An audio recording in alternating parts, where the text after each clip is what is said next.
Excuse me, what are you doing out here late at night all by yourself?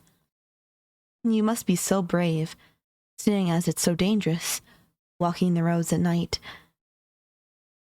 I know I made the right choice. What about me? Well, it's not dangerous for me at all. Do you see that mountain that I am pointing at far in the distance? Right under the moon? Watch this.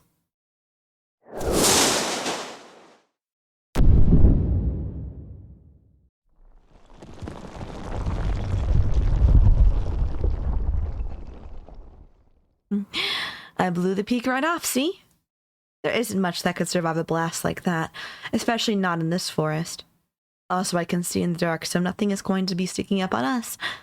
Well, actually, my ambush countermeasures are a lot more complicated than just night vision, but I'll spare you the details.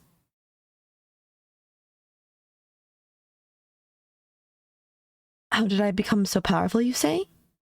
Well, it's all thanks to you. Let me explain. So, as you might have been able to tell, I am a cleric. The holy symbols and flowing robes really give it away. And clerics, to oversimplify, there are many caveats, you see. But basically, clerics get their powers through their devotion to their object of worship. Some clerics worship moon goddesses, other war gods, and they get their powers proportionally to their piety. In my case, however, I worship you.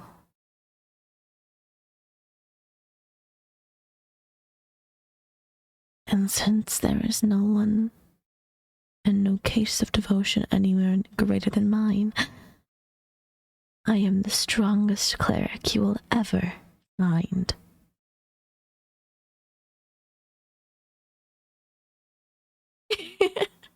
What? You don't believe me? I'm being so totally serious. I even worship the soil you step on. I have a jar of dirt, you see? Do you truly think any other deity could inspire me so?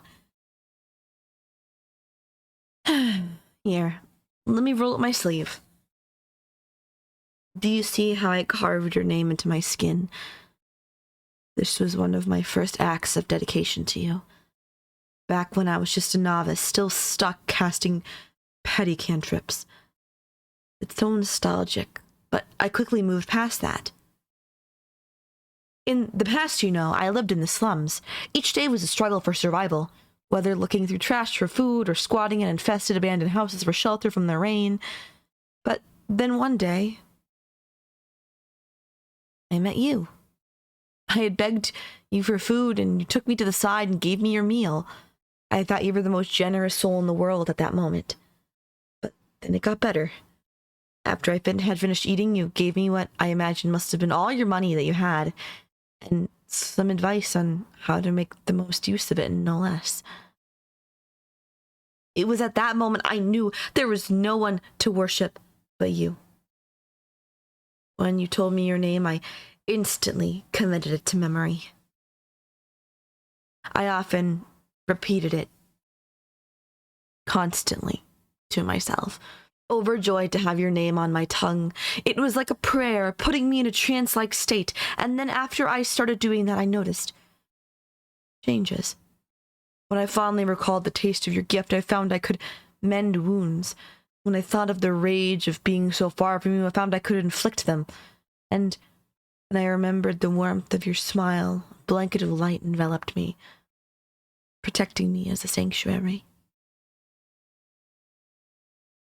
Naturally, once I displayed such powers, making a living for myself became a lot easier. I became an adventurer and cleaned out nests of evil that should have been taken, or have taken out entire squads. Nowadays, there isn't a single mortal I truly fear, and the spoils from my little escapades quickly advanced to my standard of living. I went from living in the slums to ruling them. That wasn't all just because of money, though. But to sum it up, you saved me. You've given me everything. I owe everything to you.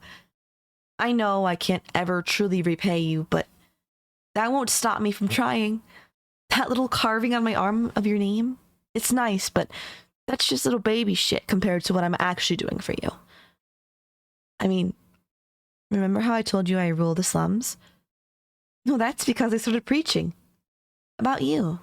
A single casting of create food and water, and the people really start to listen. And with my fervor, the spell's bounty is a lot more numerous and delicious. Suffice to say, you have a very large base of followers now. They aren't quite as devoted as me, but let's just say if you told them to perform mass suicide, they'd do it. Assuming they could verify who you are anyway. I understand that you might not want to reveal yourself, but if you ever do, just tell me. And even if you don't want to show yourself, you can still give me any orders through me. They recognize my authority, you see. To them, I'm the only one who can interpret your will. That isn't quite true, of course. I can't read your mind or anything to interpret your will, but I can interpret your interests. Which got me thinking. We should build a temple for you. I mean, there's already a makeshift temple of some marble and silver for you. We call it the One Truth Temple for obvious reasons. But I mean, we should make a real temple to you. One worthy of your magnificence, greater than any palace. We could have it skyscraping towers, gardens of rare plants, and we could even hire bards to sing about you in the halls. We could even have an altar where we make sacrifices to you. I've already made a few myself. At first they were just goblins. This one goblin-obsessed man really thanked me for that. But by now, I've upgraded to sacrificing all manners of much more fearsome foes. Matter-of-factly. And honestly. The heretics. But where should we put your temple? Oh, it would be such a waste to build it only for it to be in the wrong spot. Now, I know it might be more realistic to build it near our base of power, but I want you to hear out a little fantasy of mine. So what if we took all of our followers and moved to a secluded little island? It would just be us. No one to meddle in our worship of you. It would be a utopia. I could feed us, and if anyone isn't devoted enough, they can just go without food. I'm getting tingles just thinking about it. Oh. You're shaking. What's wrong? Are you cold? It is pretty chilly out here tonight.